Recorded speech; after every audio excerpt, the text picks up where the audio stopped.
Greetings, tabletop addicts and adventurers in recovery. My name is Stubbii, and I'm joined by my co-host and my partner in everything chaotic and critical, Gygis, and we are Talking Crit. And we're here to break down Critical Role's Campaign 4, Episode 8, The Fanged Revenge. And just like every episode, we are brought to the cold open. Brennan Lee Mulligan's kind of signature Campaign 4 opening. Last episode we got to see Valus and Octus and their parallel with life and death, eternity, and all that comes with everything that they have. Now we're getting to see the other side of their table.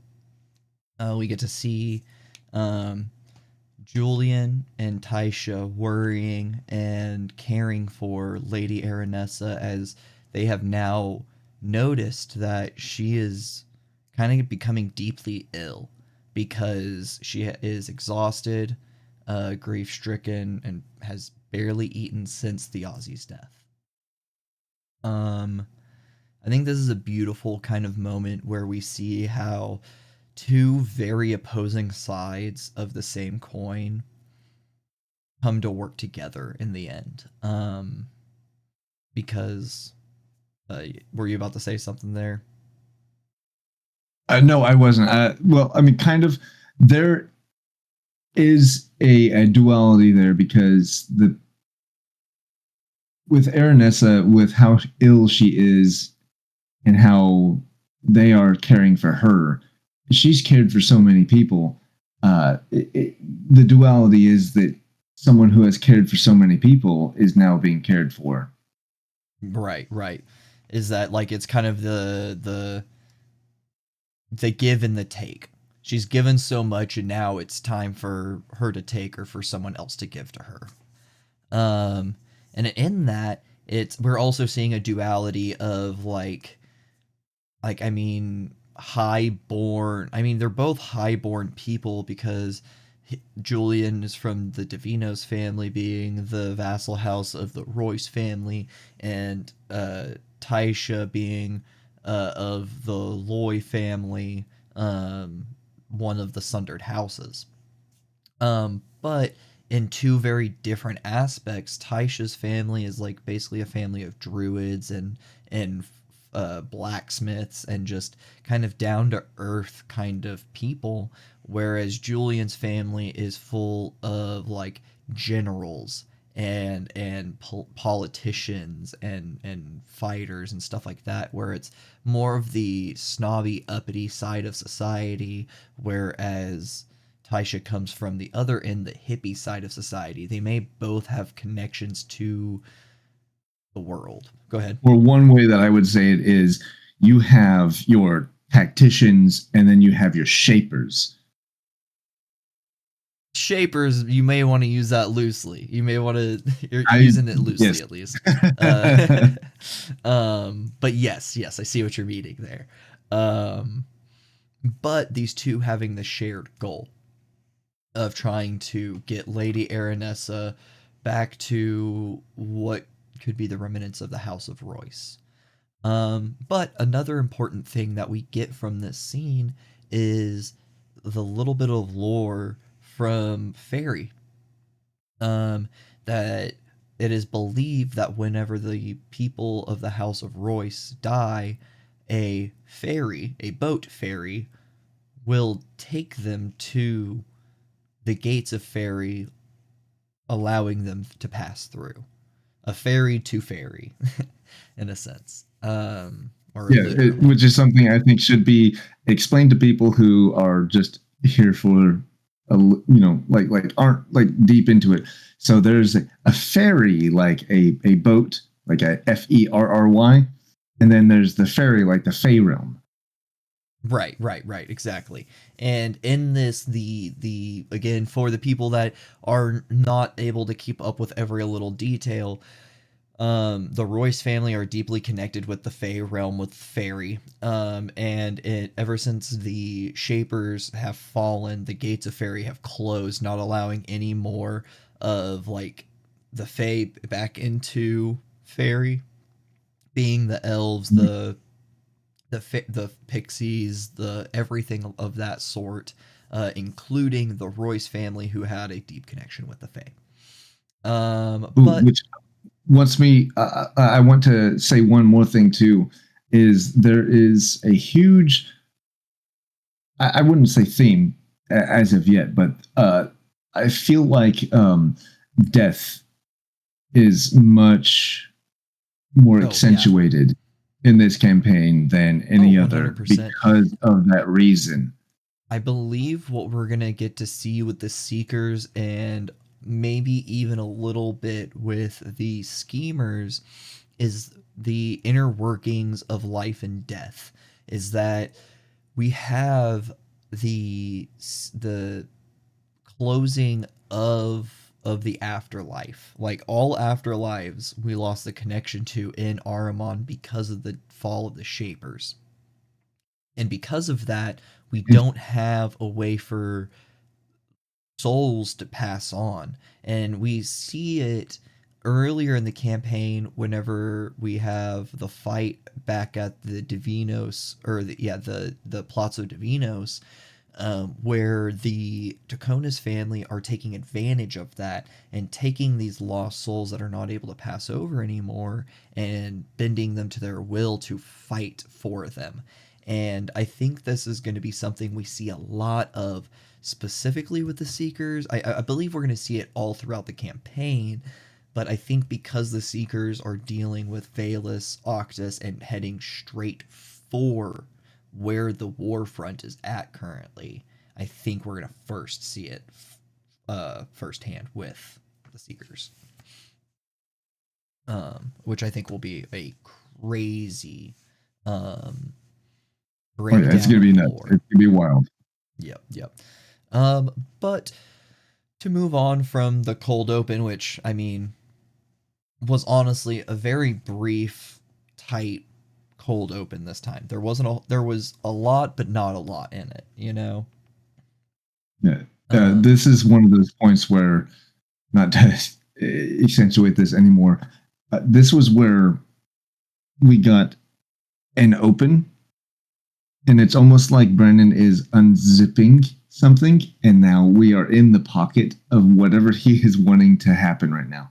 Oh, yeah, because, like, also you have to think that, like, even the little pocket we're seeing into, it's like, it reminds me of manga, in a sense.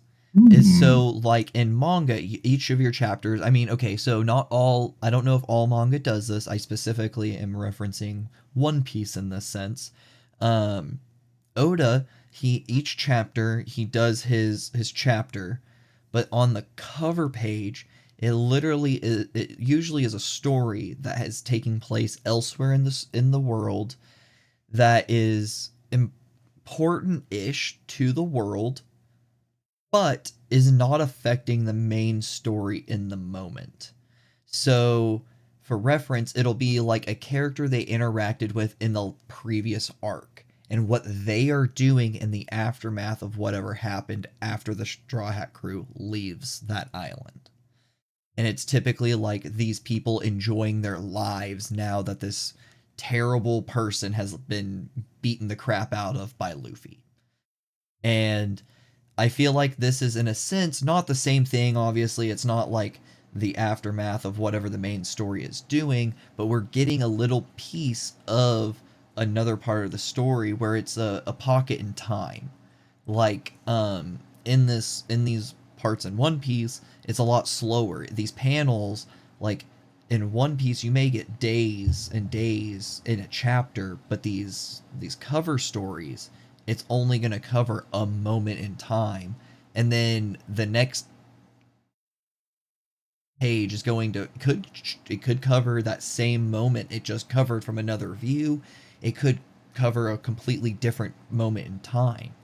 So, like, in this sense, it's literally going back to the same exact moment in time we were at in the last cold open in last episode, just from a different perspective, going from Bayless and Octus to Julian and Taisha. And I think like it's just kind of a cool little storytelling tool. Yes, absolutely. Yeah, perspective. Yeah, kind of switches perspective a lot. But are you good to move on to back over to our soldiers table for the third episode in a row?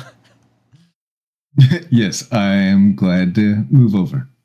Cool, awesome. And we come into where Wick and Tyranny, Dr. Finga, are before Casimir Gavendale, who is now the Baron of Sloke.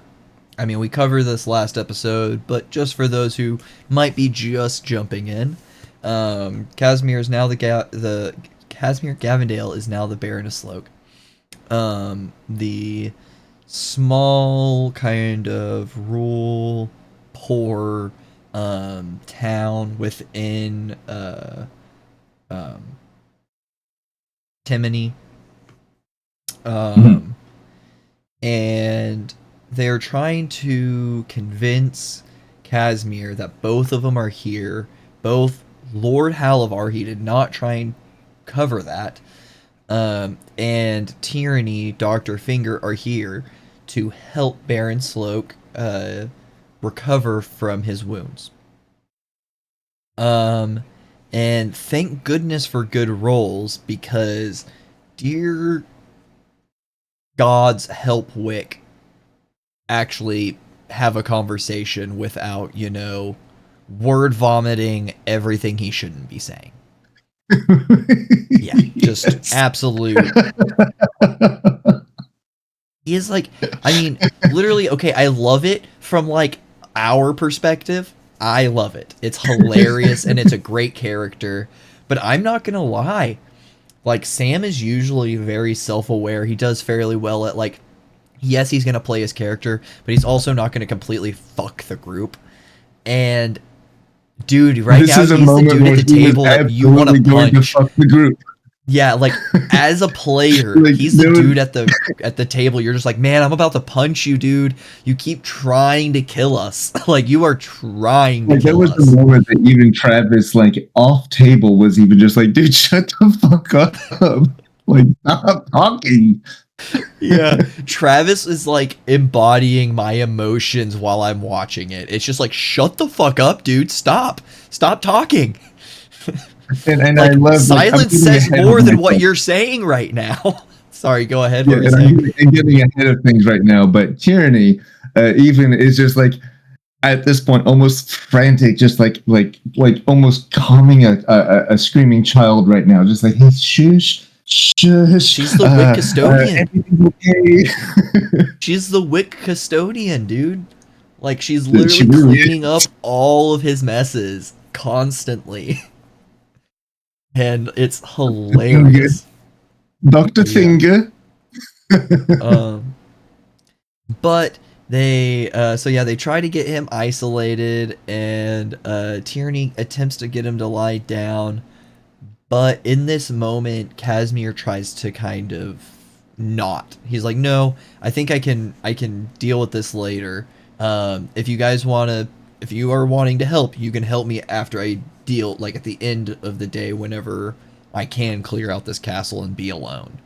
But right now, we can't. A moment where he was like, all of you can fuck off, but you can stay. I trust you. And this is where Tyranny has her moment, right? No, that comes a little bit later. Right now, he's like, remember, it starts out where he's like, yeah, I believe you're here to help me, but if you need time and privacy, that's not going to happen right now. We have too much to do at the moment, but later you can have privacy with me and we can get myself patched up. It's later whenever she actually fully casts suggestion on him is whenever she has her moment with him. Um, but that's whenever we're kind of brought outside of the castle to Tayor, Thimble, and Cadigan. And we have where uh, Thimble flies up to up through a hole in the castle and notes that the castle is mostly empty and Casimir's crew resides kind of elsewhere. Like it seems that like they take a special note of that Thimble sees that all of their like belongings are still packed up. It seems that Casimir and the group got here and saw what was going on, was like, this is a mistake, we're not staying here. Do not unpack, we're leaving immediately, essentially. Um and then Eeyore and Cadigan kind of split up. I think it was Cadigan went north, Tayor went south. It may be the other way around, but really doesn't matter. One went up, one went one way, one went the other way around the castle. Tayor ended up coming to a tree that was running up the side of the castle wall that he was trying to climb up to get like a vantage point. But whenever he did, he ended up alerting the guards that were trying to leave by falling from the tree and like And what is it? Ass over tea hill? yeah, like fully just like back, like yep, like basically back flops on the ground. And when he does that, the guards start to come around on horseback, so he had moments to act. And he actually had to make, I think it was a dexterity saving throw, maybe it was just an acrobatics check, because since it was raining and all of Sloke's land is on a like 45-degree angle, mud and stone, so it's just slick. And he's having to sprint around, get around this castle to get cover so that these guards don't see him. And he's trying to slide, getting by there using, I think it was exceeding his movement distance, and that's what sparked his I think it was a dexterity saving throw to make sure that he didn't just fall flat on his back again. And he gets around just in the nick of time as these guards come around saying, huh, must have just been a limb that fell. And they just kind of search the area for a little bit. And at this time, I don't know if it's simultaneously all of this happening at the same time, or if it's one after another, but for my own flavor's sake, I think it's cooler that it happened at the same time. So unless you have opposing thoughts, I'm going to go ahead and explain it this way. But that at this time, Wick kind of messes up and kind of breaks his role with Casimir, thinking that he messed up because Casimir kind of calls them out on their lie, saying, I don't think that Halavar sent you. I think you came alone. I think you guys are out of options and you're desperate too. And in this moment, Brennan was trying to say, hey, Casimir's trying to give an olive branch here. We're all alone here. Let's band together and let's build something in this town. And Wick did not take it that way. Wick took it as, I know your lie, buddy. Yeah, and uses the thaumaturgy, help! And because of this, Cadigan sends Wulfric to scare the horses and mules out front to send them running. And like you had talked to me earlier, specifically, he takes the armor off of Wulfric so that he just looks like a normal wolf.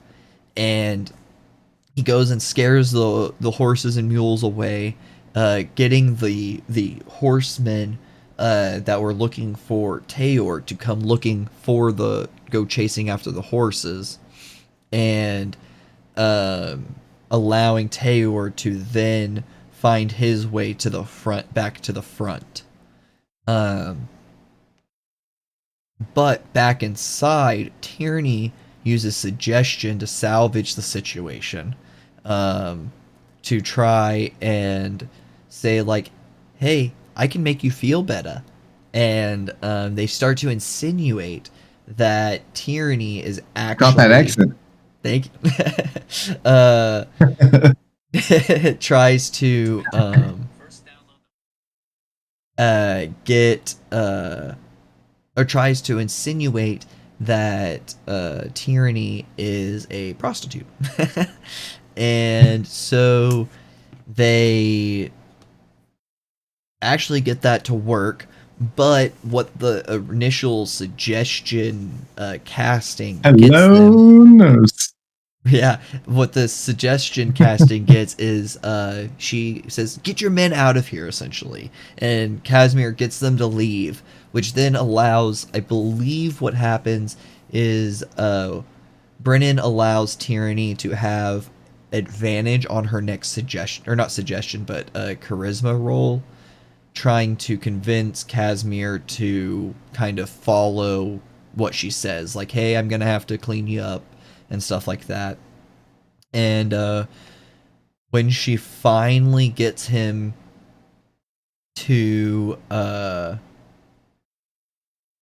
just bend over and off. Well, before that, whenever she finally convinces him, Wick kind of, I think, not breaks character, but kind of slips up again, and he orders the guards, the men in arms, not the guards, but the men at arms, to take Wick outside, hold a gun, they don't have guns, hold a knife to his throat, or a sword, and if I do not come out, instantly kill him. So basically holding an action to kill Wick if Casimir doesn't come out of the this is where I jumped the gun, because which is totally fine. Because this is where I think it was a dagger. I believe in my head when I was listening to it, I imagine like it no, wasn't you're like right. a full-on. You're right. It's a dagger because it was the rogue from the Crow Keepers that was with Casimir, and all he had was a dagger. And they kind of made a small joke about that later, and that's why I remember it. So yes, you're right. It is a dagger. Go on. Sorry. Oh no, that's it. Yeah, no, that's what I had in my head is it's a dagger, and they're not like, it's not pressed to his throat to where it's like yeah, we're ready to kill you. It's just like kind of there. Right, like, right. We're not, but he is holding the action. Moment. Yeah, but we're here. Brennan did say he is holding the action to like cut his throat at the moment that Casimir didn't come out. But it was specifically if Casimir didn't come out, there was no other. So like whenever someone else showed up, it wasn't like, it was kind of like, oh, stunned and then hit or whatever, you know. But luckily, Wick casts friends on one of them, the one that's not a Crow's Keeper, which then kind of helps his situation, because then, I mean, helps but doesn't, because then the Crow Keeper stops from having the knife at his throat and kind of like steps on Wick's head, pushing it into the mud, making it to where like one of his eyes and one of his nostrils is in the mud and the other two are out of the mud. And he makes a comment too, because like even though friends was casted on the one guy with the dagger to his throat, the other guy is like, I just feel good to be able to put my foot on the head of a Hellivar. Right. Well, I believe what it was is that the one that was a knight didn't have the knife to his throat. It was like, because he cast his friends on him, it kind of changed the attitude of the situation. So then the second guard that was like,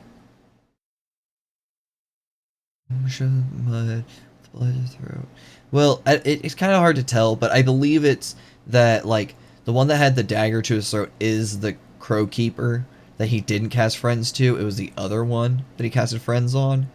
And then it causes a moment where the crow keeper stands up from having the knife to his throat and has like a conversation, and then turns and does exactly what you're saying, is like, I'm just happy to have my foot, even if I die today, I'm happy I got to put my foot on the head of a Halava. Right, yeah. And which, I mean, put him in a better situation. Better, worse, who knows? At least he doesn't have a knife to his throat. But yeah, it presses his head deeper into the mud. But in this moment, Thimble reports back to Tayor and Cadigan that, hey, it's go time. It's time for action.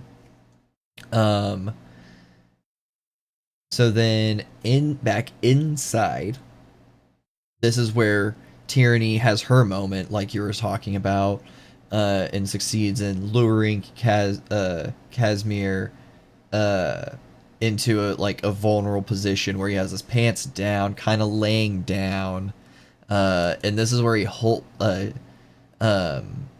Tyranny casts Hold Person on him, to where he's face down on the floor, and she puts an alcohol-soaked rag in his mouth. Yep, in his mouth. Which, I mean, I know you were hoping for more from that. I wasn't. When I first heard that, I was thinking like alcohol-soaked rag. Okay, so what if we set that on fire? Yeah, I wasn't even thinking that. But then in this moment, once she's casted Hold Person, this is where Thimble swoops in and lands in front of Casimir as he's paralyzed. And they kind of have this interaction where he's like, Thimble, and like they're angry with each other, obviously. And Thimble kind of was like talking about Theozy, saying like he would have had your back until the end, like no matter what he would have had your back, and like why. And we kind of get this moment of like, I don't know if it's now or if it's a little bit later whenever Thimble and Casimir are battling, but we do have a moment where we kind of learn more about Casimir, that he was like, I was tired of waiting for the Falcons to hear the Falcons cry again. Like I was poor. I was waiting, and I was tired of waiting. So I had to take action. And like he basically blamed Theozy for giving him hope. Endless hope. Go ahead. I feel like this moment too was a blip. It's very easy to miss, but this was an emotional tragedy. He would have had you back until the end of time. Oh yeah. The whole moment was just emotional. And it was just a blip. It happened in like 2 seconds. Oh yeah, and again, just like Brennan Lee Mulligan always does, it has layers. Like they break it down more in the cooldown, where like Casimir, his story is just a pure tragedy. He was a good man. He saved Theozy's life at one point during the Falconers' Rebellion.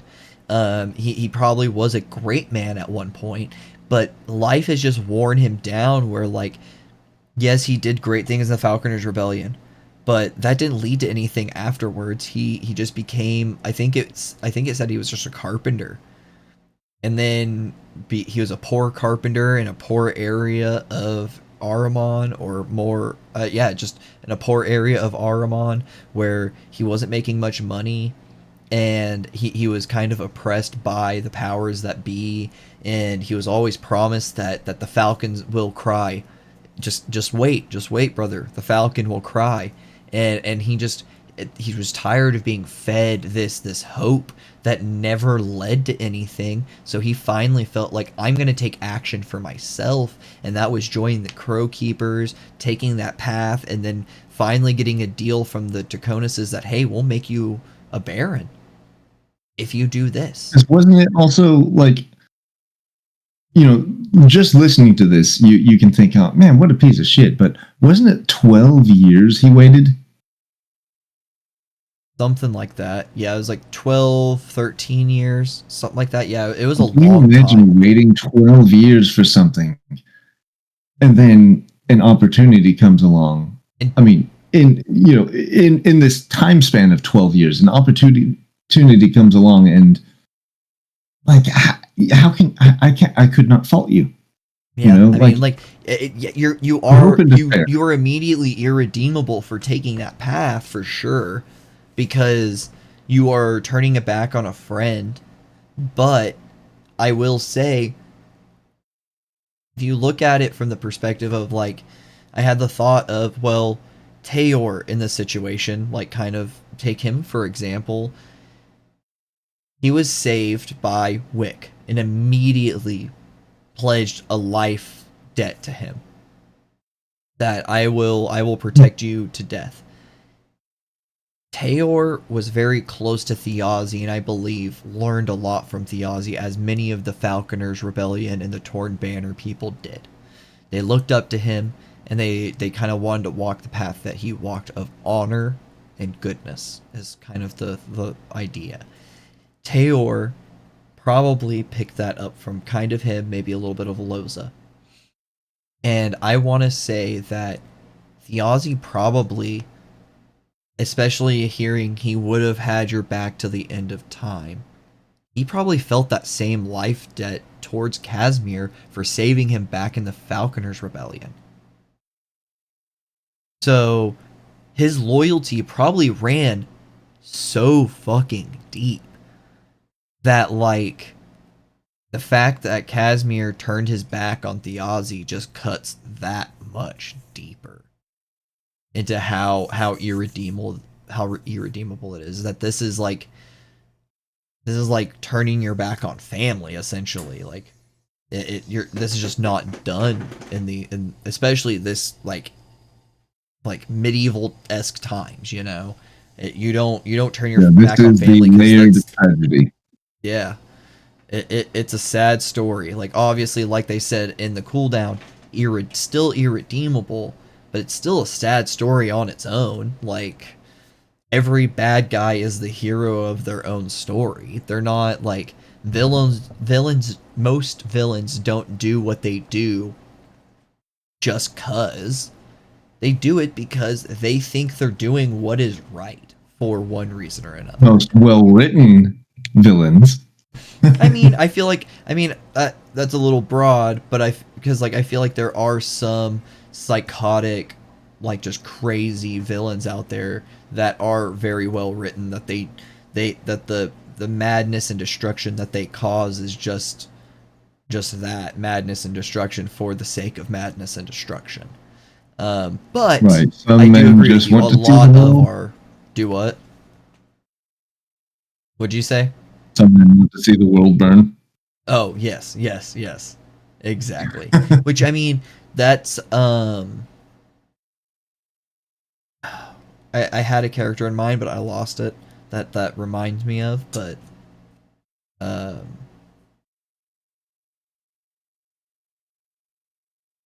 man, yeah, I it's think gone. the tragedy that Brendan is building here is in layers for sure. And I think there are going to be sub layers that will be related that we don't even know of yet. And I think we're going to find that out very soon, I would say. Yes, yes. Very, very soon, hopefully. Hopefully.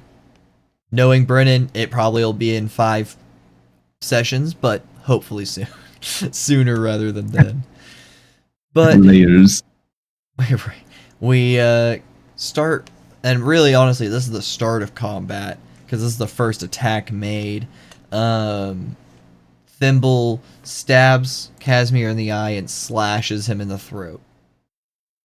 And this is when the guards burst back into the room, and Tyranny is hit by one of them, breaking her concentration on the hold person on Casimir, allowing him to get up and attack um, Tyranny as well. But then Thimble flees upstairs, and after her goes Casimir. Where in this moment, Tyranny throws down the Chanter's Egg. We finally get to see what this fucking thing does. Right, which was a D100 that we had to roll. So a percentile. It could have been one of 100 or any of 100 things there. So that's pretty cool that that's what it was. That is basically wild magic. But in this instance, it summoned a giant illusory squid that kind of filled the entire room. And like it kind of helped them in a way of like it kind of concealed Wick and Tyranny's presence when they needed it. But also it really didn't do a whole lot. I was expecting a lot more, to be honest, than just an illusion. I was expecting a lot more as well, but the circumstance of how it hid them was that worked out in a way that kind of perfectly. No one expected. Yeah, because it was just like, we don't know what this is going to do. It could explode. It could make an illusionary squid, like, whatever. But that takes us up through the stairs of the castle, up to the top, where Casimir is chasing Thimble. He has a heavy crossbow in hand. As he comes up the stairs, he looks over at Thimble and shoots off a crossbow bolt, which is like, to her size, is basically like a ballista bolt coming at her. Skims her on the side, dealing some damage. But then Thimble deals a devastating blow to, I think it was actually the killing blow to no, this isn't the killing blow yet. This is where so in the beginning she cuts the throat on one side. Do what? Spoiler alert. Right? Cuts the throat on one side. In this moment she cuts the throat on the other, causing like a perforation in his neck. And then she kind of flies out through the window, kind of hiding to flee for a moment, where we're taken down and like we get a glimpse into the courtyard where Cadigan is scaling the wall, and using a bolt to throw a bolt made out of brambles at a crow keeper, making it explode into a hail of thorns. Killing one of the crow keepers. Tayor leaps from the wall, injuring himself, but at the same time unleashing his roar, letting us in on one of his racial traits. His daunting roar, which causes a like fearing effect across anyone that fails the wisdom saving throw. Are you telling me that Travis Willingham has some sort of intimidation? Unheard of. Right, Red Grog. Sounds like he just added a barbarian feature to his paladin. But yeah, and then we see that Wick uses his color spray to unleash damage onto the and I just want to say, I love how that was described, because the way that Sam's the tattoos on his face and everything, like those light up and they glow immensely, and then that is what like bursts out from him. Yeah, the color. I just love that explanation of it. Like this is how he does this. This is what we see. It's all centered around the light that is imbued within his ever being, since he is a descendant of a celestial. Yeah, may the light be with you. May the light be with you, and also with you. For you Catholics out there. But then we get to see tyranny inside, grabs. Whenever that's another thing. Whenever Wick does his color spray, the men at arm or the knight, I can't remember if it was a man at arm or if it was a knight, thrusts a sword inside the squid, getting also Wick, but stabbing him and doing enough damage to, I think it was like 2 to 4 damage below instant death. I think it was 2. I think you're right. It was 2. I think you're right. It was 2. I'm giving a little bit of leeway just because, we might be wrong, but get in the comments below if you think we're wrong. But he almost insta-death, which I wonder if Brennan would have given a special moment for Wick to have, instead of insta-death, his light, the radiance comes from within him and saves him in a way to keep his character from having to be re-rolled.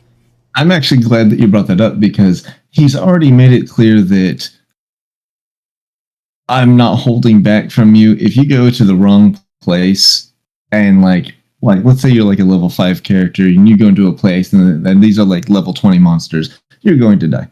It'll be a TPK. But also, as you are doing your death saving throws, you do have these moments to where you can add some inspiration. So I also wonder, if someone is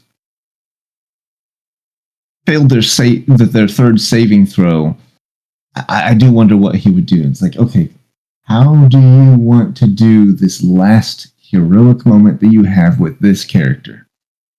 Or I think, honestly, it's more of really, if you go into the wrong place and you choose to just kind of like how he explained in the cold open, there were 17 armed people in here. If you would have ran in here, it would have been a TPK instantly.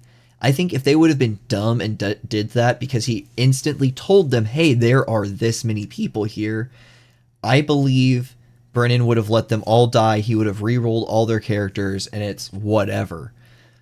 But I also believe that if the party chooses all the right tactical decisions, well, like you said, you guys, the espionage part of this session, you guys have killed it.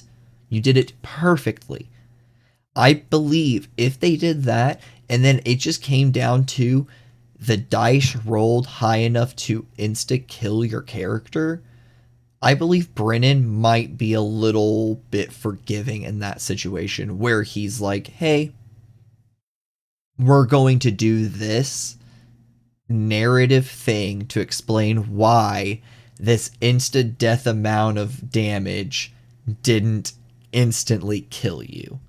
It's because you're imbued with the power of a celestial, so that power, kind of like a cleric being blessed by their god and saved by their god sometimes, you are being saved by your ancestral bloodline right now. I want to say that might have been a moment that happened, if he died. Yes, I agree. Just if they made the right choices. If they made a stupid choice, they went in to a suicide mission knowing it was suicide, okay, you chose it, they're dead.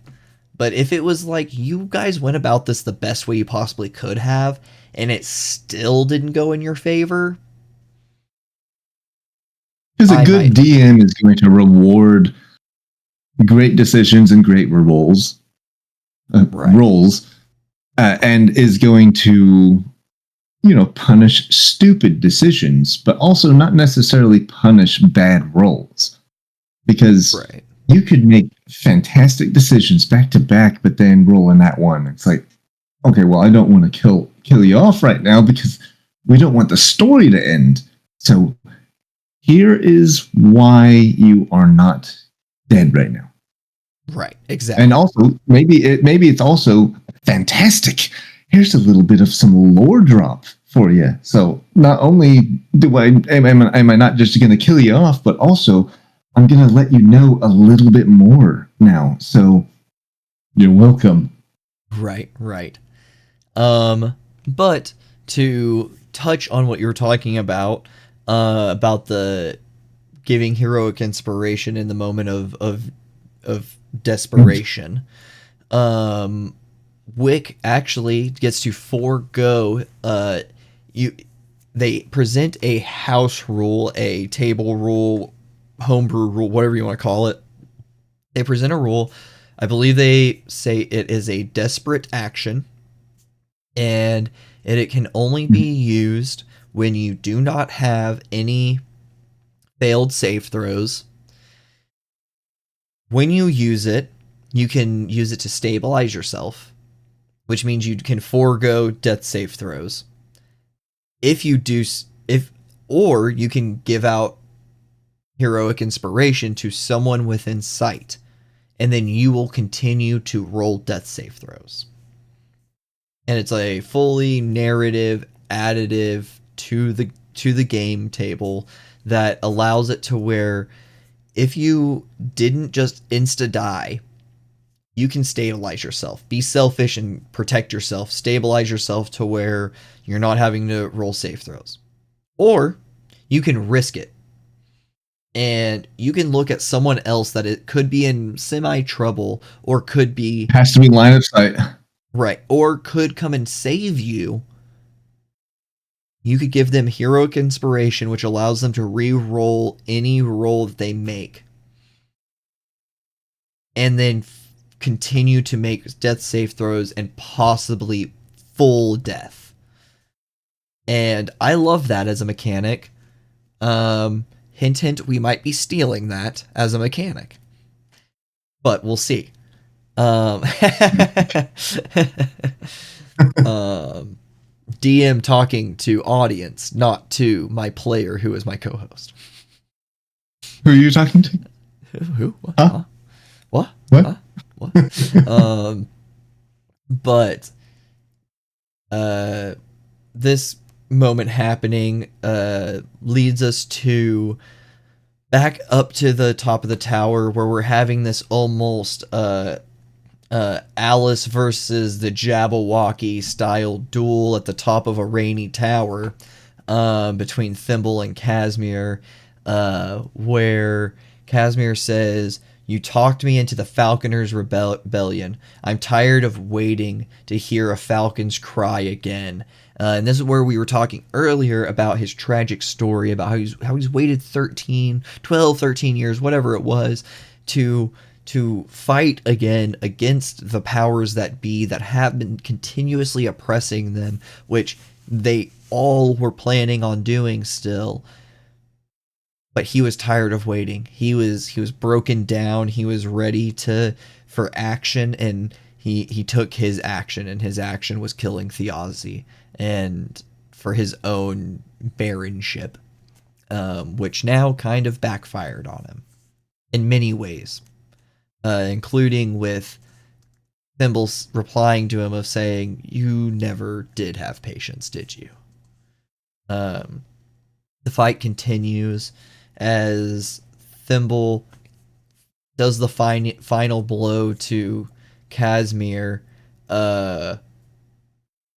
connecting two cuts on his neck, finishing the perforation on his neck,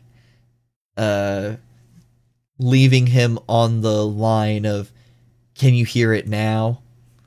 referring to the falcon's cry. Which was fucking fantastic. Freeing him of his mortal plane, which is a beautiful, beautiful moment, especially with Laura giving that perfect line there. And the way that she did it too, it wasn't like this is like we knew Laura was going to give this line. If you watch this episode, when she says, "Can you hear it now?" Everyone kind of like looks over at her like, "Oh, like, shit." Yes. Oh, she said it. She said a thing. She said the perfect thing at the time. Yes, beautiful moment. Beautiful moment. Which I wish I would have stated or stopped and talked about this sooner. But we did have a joke from Sam Riegel, as we always do throughout all campaigns. I sent it to you as soon as I saw it because we were watching it the day after, and I saw that Sam Riegel taped to the bottom of his cup the actual size of Yes. Thimble, and it was like basically, yeah, Thimble's basically the size of this cup. Yeah. And so he's drinking a cup, and the bottom of the cup is actual size, and there's a fairy on there, like a pixie. Yeah, it's awesome. Wanted to take note of that because I did not mention. I may not. I can't. No, I did mention last time the Brennan's American Girls doll shoe store where he stole that and actually made a online store. Didn't mention. I may have mentioned it last time. I can't remember. But yeah, I just wanted to take a moment to talk about that because I appreciate his humor and I love it. I love that it's like if you watch it, you get to see it, but if you don't, sorry. And like we keep saying, there are layers to Brennan. There are layers to BLM. Yeah. Bacon, lettuce, potato. Potato. But yeah, so we get to finally see the fall of Casimir Gavindale, who betrayed Thiazi Fang and now has gotten his comeuppance. But from there, I believe we could probably move into the aftermath of the battle, unless you have anything else you need to touch on that. Nothing more than bacon, lettuce, potato. Awesome. Let's get on to the aftermath then. We have Tayor fighting off the last crow keeper and a knight in front of him. He's kind of flanked. And then we have Cadigan that is up top, had climbed up the castle walls to get a vantage point to lob these bolts down. Cadigan kind of gets injured by the knight, and he kind of stops focusing the knight, knowing that Casimir is done, and kind of has a moment of like, my trifle is not with you, friend, but the crows. They're a rot that must go. And he finishes off the crow keeper, the last crow keeper actually. That's here. And then with a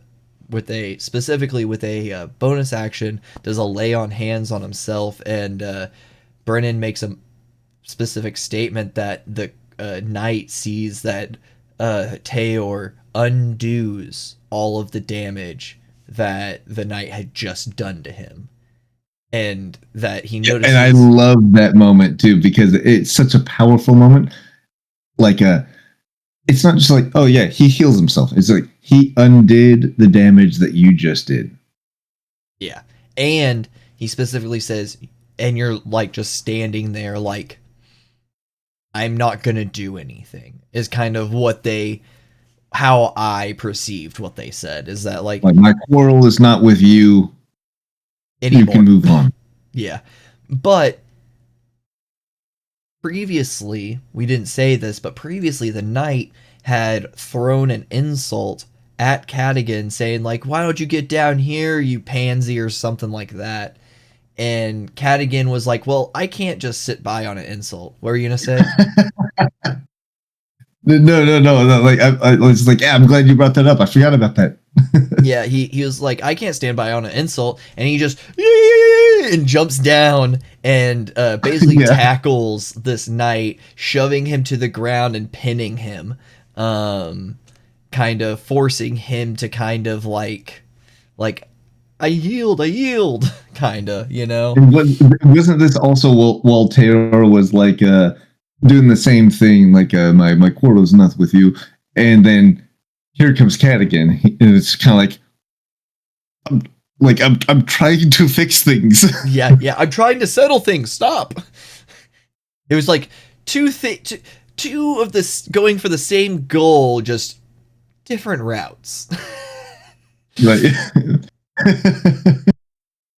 But with the death of Casimir and the ending of this battle, where they've finished out the crow keepers that are here, they've still got the knights unharmed for the most part, and the knights being Sir Finch and Sir Copsewood, um, Copsewood, yeah.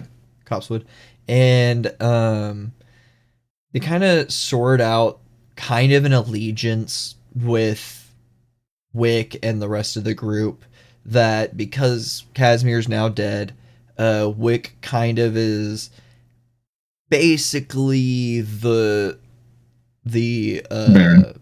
the Baron temporarily. As of right now, he's kind of in charge for like an hour at most. Until they kind of come down to that, like Wick gives them some money for their like troubles, like he gives them 60 gold. They also leave them the plate armor that was on the crow keeper. So, and that he makes a specific point that this plate armor on this crow keeper would be sold for basically like a year's pay. Yeah, and on top of that, the 60 gold would be 6 weeks worth of their salary. Yeah, something like that. But I think if split between the two of them would have been like 3 weeks each. Yeah, something like that. Yeah, something like that armor was fucking ridiculous. Yeah. It was literally like a year. I think he said it was over a year, but I'm going to underestimate. I think he said it was 100. No, I think he said it was 100 like 100 years. months. Well, I said 100 months. 100 months. I think he said something like 100 months, I think. Yeah. But that could have just been an over-exaggeration as well. Could be, but yeah, I believe he also said originally months. like a year's worth of salary, but then he also went and said 100 months. So he said two very different times. So I don't know which one to go with, but just to know, it was a shit ton of money. It was a shit ton of money. But then, like, enough for a normal person to live off for the rest of their lives. Yes. But the knights that are there go and collect the dead bodies to try and build shallow graves for them, as this is a very stone-based terrain here, so it's kind of hard to dig a very deep grave. And then Tyranny proposes a banner to try and like spread some awareness of what's going on by also disguising who they are, so it's not obvious that Wick and Tyranny are here. It's trying to show that, like, hey, we're coming after you, but we're not trying to show who's coming after you specifically. So what they do... Oh, yeah, because she's just like, we were not here. Right. And the way they do that is Cadigan goes and retrieves Casimir's cape. And using some flavorful spell usage, they...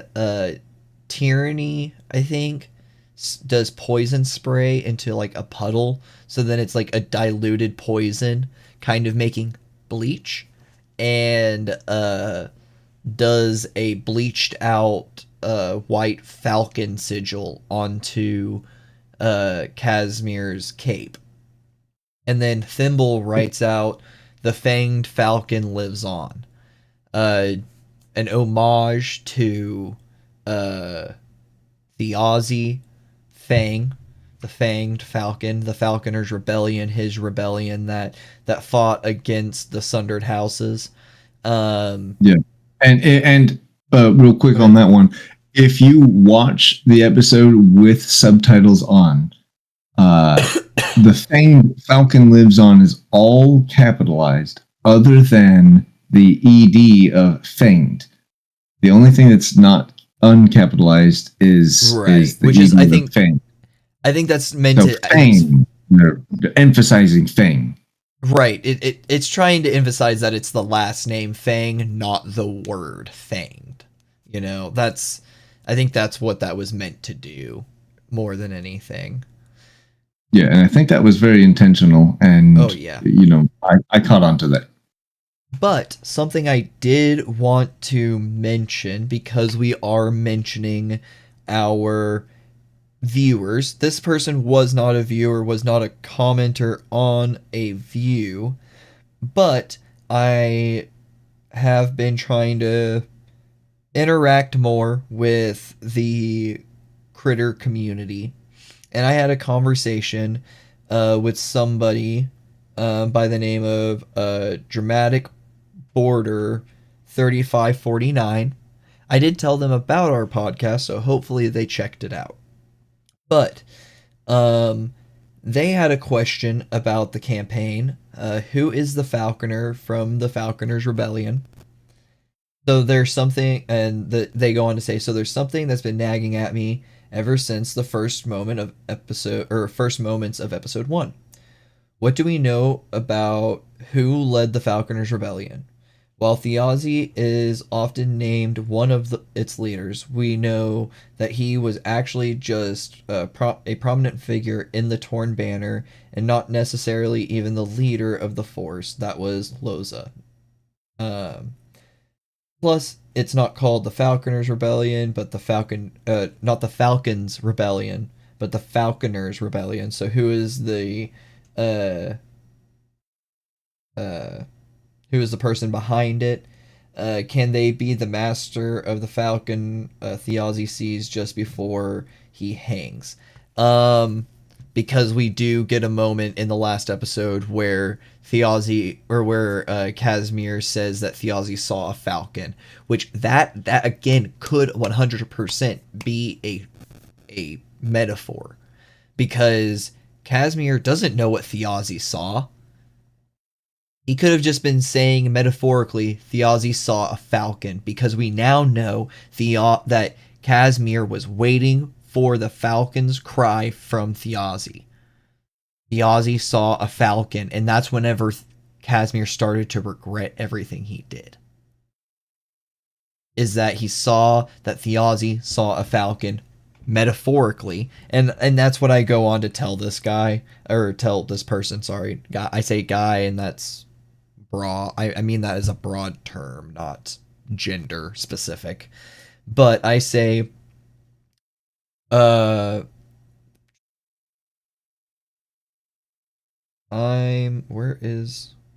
there it is. I replied to them saying, falcons are typically used as a symbol of freedom and victory. Falconers being those who tame raptors, falcons falling under that terminology. With this in mind, I believe the falconers is and are those who take up arms to tame freedom for themselves, and not just any one particular person. So when Thiazi says he still hears the falcon's cry, he means he hears freedom. And on the fact that who led the rebellion, Thiazi could have strategically been at command, whereas Loza, being a more seasoned military general, could have taken command on the battlefield. Because combat knowledge is typically more important than rank and file. Especially on the battlefield. So, that's where I thought, especially because we get the information that Thiazi took up rebellion against the family he just married into. So I do believe he may have been like the sole leader of the rebellion. But I wanted to take a moment on, because we're talking very specifically about Fanged, Falcons, and all of that. I wanted to talk about that momentarily because that was something I did have an interaction with between last video and now. That I thought was a great conversation I had with them, because we had a little bit more of a back and forth, and I still disagree with what they believe, because I solely believe Brennan likes to use birds as a symbolic thing, purely as a symbolic thing, and not as a literal. It is a courier of a messenger sort of deal. Yeah, exactly. So sorry to go on my little tangent there about falcons, but I had to do a little bit of research because, one, I saw that post and I commented on it and wanted to, because I had to do the research of what do falcons symbolize in most cultures, and it is freedom and victory. Yeah, no, I'm glad that you brought that up because I had the same thought. So, I mean, we have no answers at the moment, right, but I am as curious as anyone else is. But those are my working theory. So it's just a thought to sit on for now, because we'll see what comes of it as we go on. But I do believe that there was no actual falcon. I believe whenever he looked up, he had a realization. He didn't see anything. It was just a thought in his head. A connection came to mind.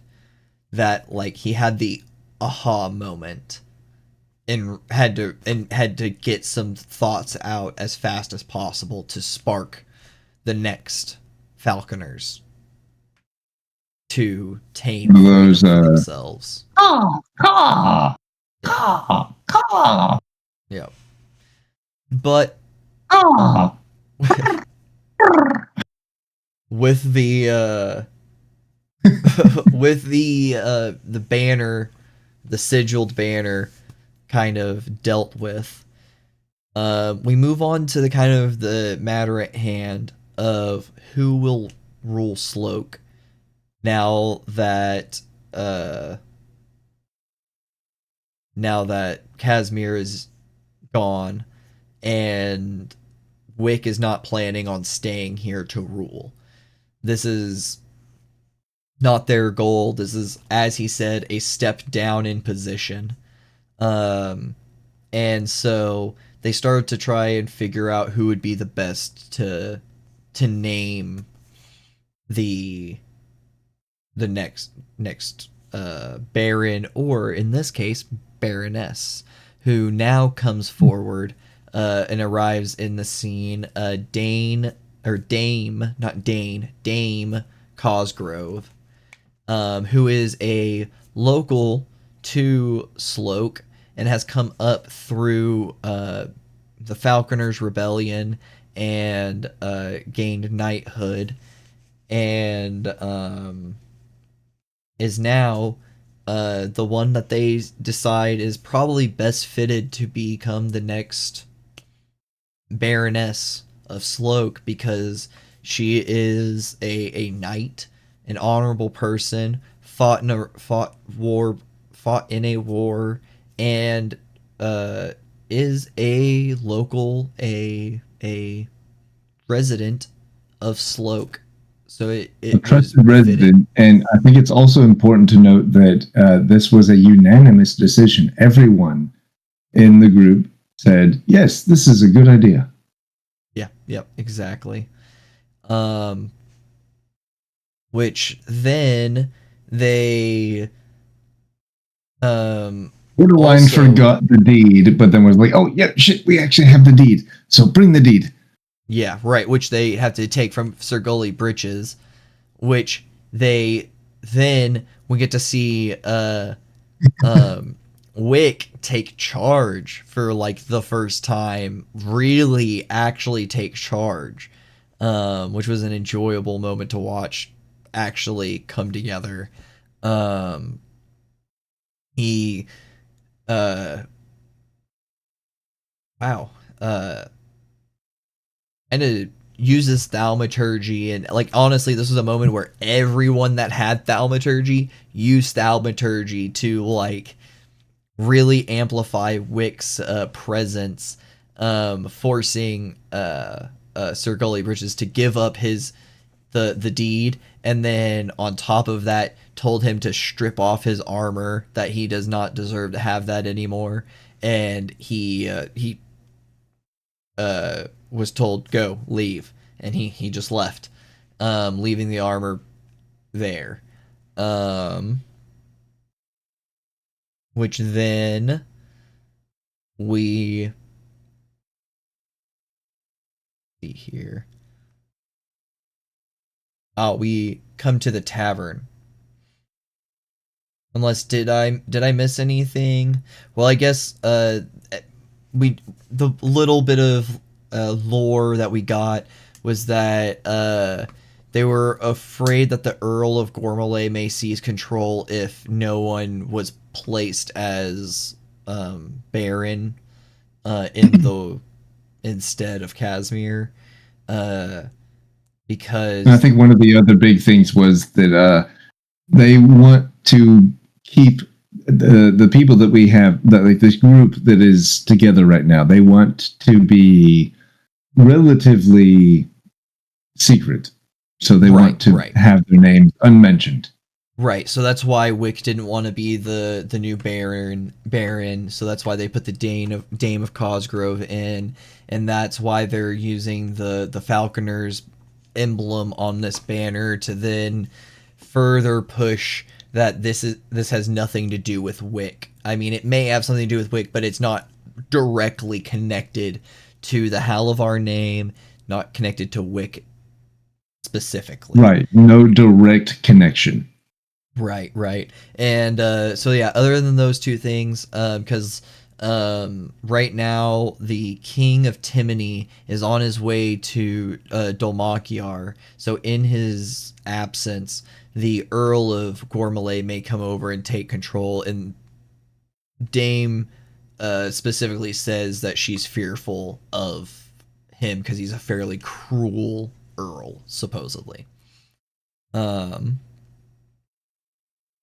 So then they move down into the tavern to start trying to make their way to go find Talsidamir, because he is the next objective. That now that Casimir has been exacted revenge, we can now shift our focus to trying to save Talsidamir and figure out where he's at currently. So they move down to the tavern where they believed the Draconuses had started going back to. And this is actually where whenever they come in here, they start trying to get some porridge, some food and drink around. They find out there is no beer, no ale. The bar keep actually sent her husband. At least not for a day, right? Right, because they said the bar keep sent her husband to go, and he's a fairly old, slow man, and it's going to take him a couple of days to get back. So they kind of settle into the tavern, and that's when Dame Morgaine comes in, and we have kind of a beautiful, nice moment where Dame wow, this is gonna get a little weird. Dame Cosgrove kind of kneels and kind of takes a moment, because being before one of the Hounds of the King, she's like kind of washed over with honor and duty to kind of kneel, and Dame Morgaine kind of has a cute moment of putting both of her paws on Cosgrove's shoulders and says, "You do not have to kneel in my presence, sister, my sister," and then licks her by the ear and kind of comes down, which I think everyone at the table was like, is this something? Is this like a thing of like the Dame, both of them having the name Dame means something or what? That was my initial thoughts too. Uh, Someone asked that, I believe, unless that was me or you, and I'm just like No, I think inserting someone my notes. did ask that. I But forget. But so unless I'm again, wondering, like, is it just a thing, or is this like is it circumstantial, or is this actually a thing? Like Dame whatever. yeah, well, again, I hate to bring it up again, but in One Piece, that's how their names are. Is it's not first name, middle, last. It's last, middle, first. So, for example, Monkey D. Luffy. Monkey's not his first name. Luffy is. Because his father, Monkey D. Dragon, the monkey is the last name. So, I mean, that could be what's going on here, too, is Dame Morgane. Morgane is actually her And I think you first would agree name. with me on this, uh, uh, with how Brennan is leading this campaign so far. There's a lot of references to where if you know, sort of deal. Right. And I mean, the thing is like he's also, have you met two characters with the fucking same name? Have we? Have we? No. Why would he put And two we have next to each other? like there has to be some There sort of has to be concurrence with something. that. He's too good of a DM to have used the name twice in a row unless that was just some wild mistake. And I can't imagine that's what happened there. He has My too only other thought on many. that would be is it's a cultural thing, but I don't think there's really a culture like Right. that big of a cultural difference Well, I here. mean, no, that I mean, I would agree to that. I mean, she did call her sister, so that could be what it is. Is it could be a cultural thing that like you name your child, your daughter, this name for these specific reasons because of the culture that's behind it. Just like I mean, how we were talking about Taisha and African American culture, African culture roots. I mean, this could be kind of a similar esque thing where it's like in Timony, they name their daughter's Dame for whatever reasoning because it means X, Y, and Z, or for X, Y, like for because she comes from this area in Timony, or their families believe this specific thing, and that's why they do that in this area. But that's what it could mean. I mean, it couldn't mean like specific bloodline, but like a cultural connection. Yeah, absolutely. Dame though is, I mean, it usually just means a woman Beautiful. or just a woman. But yeah, Yeah, yeah. So, but who knows? we'll find out. We'll Yeah, find we'll find out. out. I'm sure we will. But then we also learn because Dame Morgane lets us in on the fact that the Draconis caravan split. Half traveled north towards the Tiberi's Lee, likely with Sid. Uh, and then other went off. I don't believe they said, but I think it's presumably to the temporal reaches. That's what I would presume because that's where the Draconis is, like their domain is. Yeah, the I think it's the Tiberius Lee. Yeah, Tiberi's Lee. That's like where the ones with Sid went, but I think the other group split off towards the temporal reaches to go back to the Draconis homeland. Right. And then this is where we have our best moment of goalie breaches. Right, right. Which I mean, if you want to go on and do that one, you can. Oh, well, that makes me sound like That makes me sound like a sociopath. That's my favorite part of Goalie Britches is this Is the total asshole. Yeah, this is the end of Goalie Breaches. And we also have Sir Hawkins, and it is Sir Hawkins. This is a knight who is in his wolf form, I'm assuming.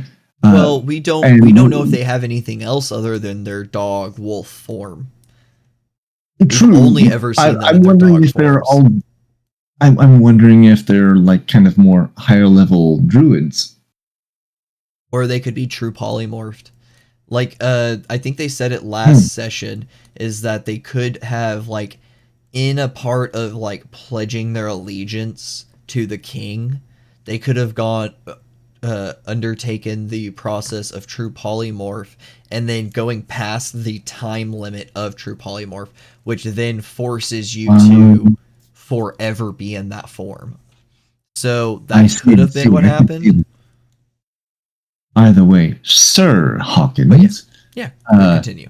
So at some point we see down in this, like, is it a swampish area? Yeah, I believe, I don't know if it's swamp, but it's like rainy, muddy. Yeah. We see this piece of shit running along, but then we also see this wolf running after him and, pounces on him full force. And it's not like he tears into him. He just presses on him.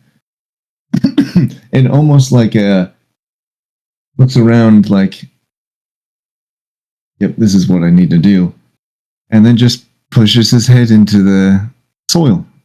But real quick, before you go further, we did have a moment where Dame Morgaine is like, "Oh, come on, stop playing with him. You know you could have gotten him," or something like that. She says something like, "Come on, just go do your job," essentially. And, like, obviously he can't hear her, but he, like, you can tell that Sir Goalie Britches is getting, like, a lead. He's giving him some space so that then Sir Hawkins can, like, basically stretch his legs a little bit to then show off. That's what she says. "No, come on, stop showing off.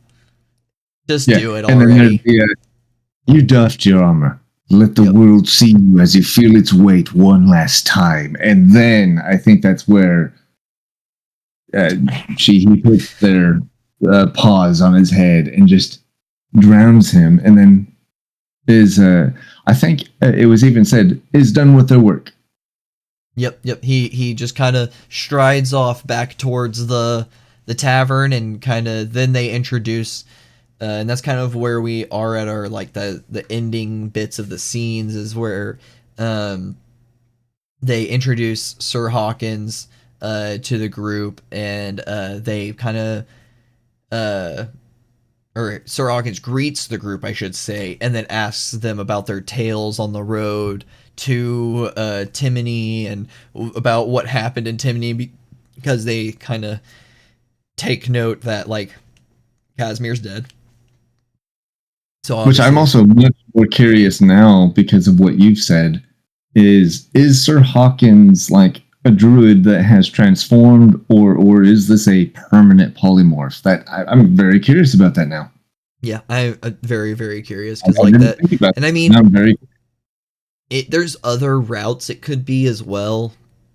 It could be some form of like, wizard, high level wizard that's using polymorph, or shape change and stuff like that. There's a few other answers to this riddle, but the most obvious two are true polymorph and a druid shape changing. Those are kind of the two that make the most amount of sense. Right. Absolutely. But yeah, now, like, the big questions are, where's Sid? Is he safe? Is he alive? Are they going to be able to get to him in time? So that's kind of the tone shifts from revenge to rescue you know. Yeah. Still, And I'm hoping that the tone also shifts from that from like we've been building a lot of the lore and kind of a lot of the shape of this story. So now I'm hoping that we're going to shift a little bit more into like urgency. right. To like get the mission done, get to Tal Sidamir to save him and get him home and safe and not in the hands of the Yeah. Traconuses. But also, I mean, again, like now that we've just finished a pinnacle moment within the campaign. Are we switching over to one of the other tables next session?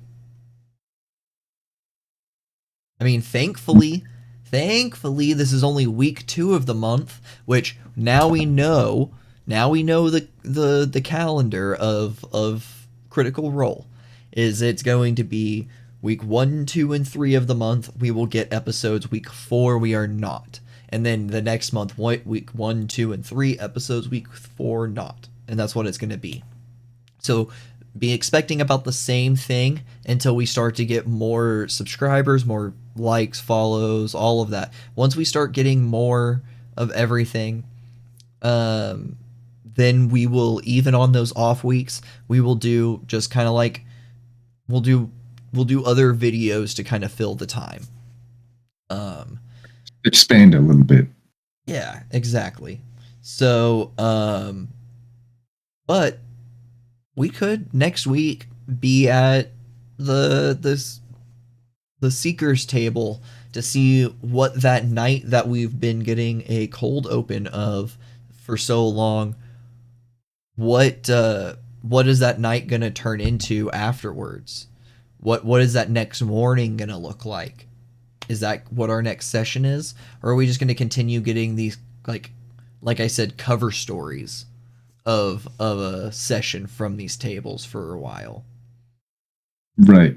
Right. But I think we are starting to exit out of the like let me introduce you to things and I say introductory. I say that very loosely because I think Brennan has already tried to kill people. But right, outside of that introductory part of things, I think we are starting to get into here is where we are going to have branching elements of all 3 tables, and we are going to start to see them merge together. right. I agree. I'm just very curious to see when we're gonna finally get more of the other tables, because we technically haven't had a single session of the other tables. Because all we've gotten from the other ones is like episode 5, we had the send-offs of the Seekers and the Schemers, which it was not a solo, was not a dedicated table.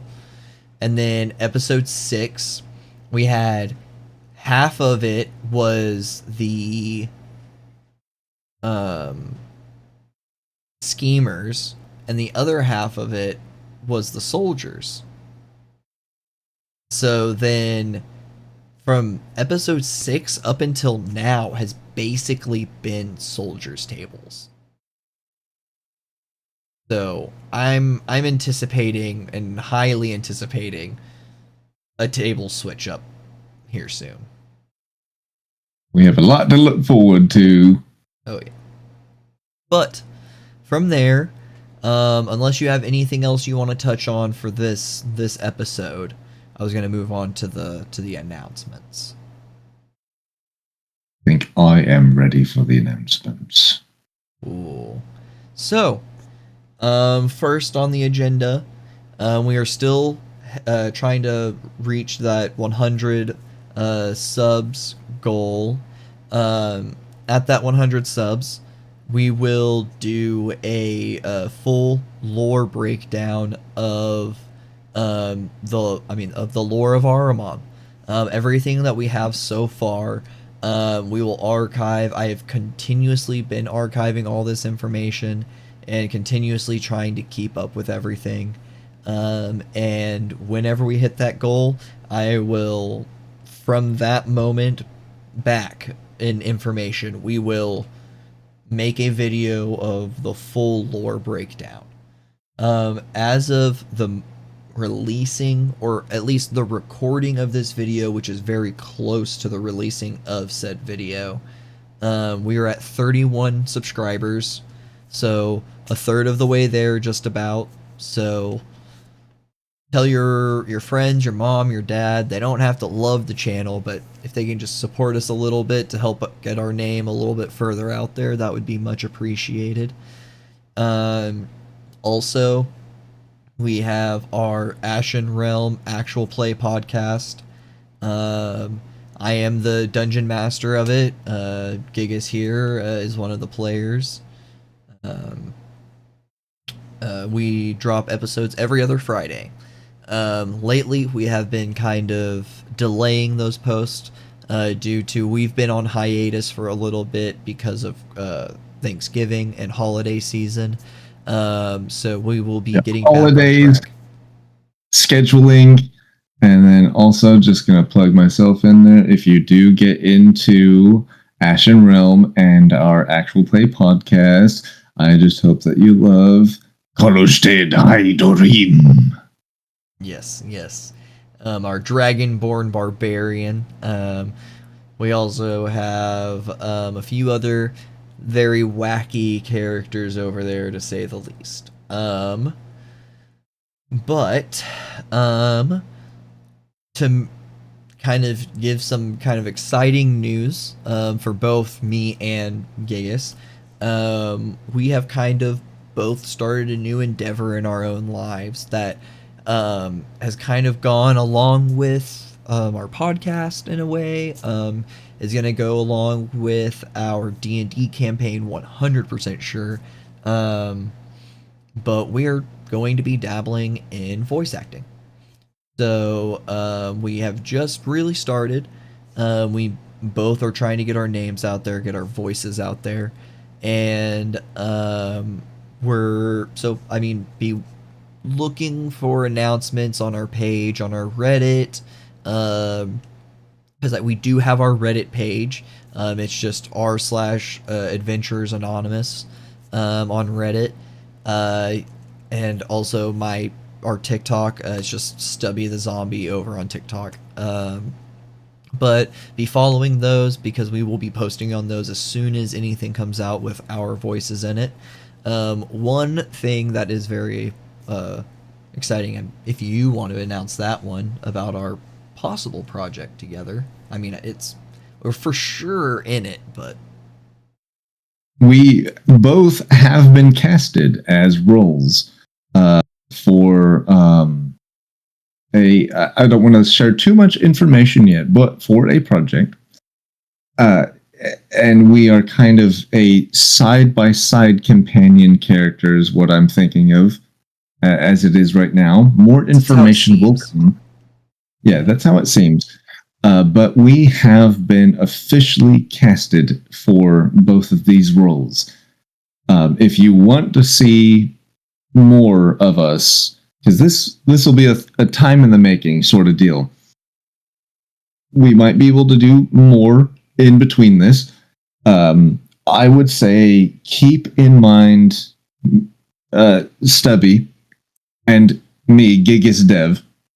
And if you want to help support us, if you know Casting Call Club, castingcall.club.com. No, it's just castingcall.club. Just go on. Castingcall.club.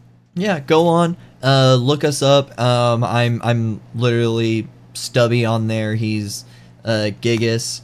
And you'll see our faces. We have pictures on there. Just go and listen to our submissions. Tell us what you think. Give us honest reviews, because growth is what we need. We need kind of constructive criticism to kind of figure out what more we need to be doing. So once that project that Gygis kind of touched on, once that we have more information about when we're going to be releasing that. It is to give more information that we know we can give, but not any, it is an animated series. I believe it's going to be an animated YouTube series. So we don't want to give names. We don't want to give too much because we don't know what we are allowed to say just yet. But be looking out for announcements that will be coming hopefully soon. But hopefully soon, because I'm super excited. I've been super excited to do something like this for so long. Yep, this has been a long project in the making, and hopefully this can be kind of our new route in many endeavors. But yes, so wish us luck. Send us all your best energy. Give us all the love. Especially me. Love me the most. yes. But other than that, just remember always, as always, please like, comment, subscribe. It helps all other weary adventurers find our recovery group here at Adventurers Anonymous. So until next time, keep your rolls high, keep your hearts full, and as always, keep talking that grit. See you guys.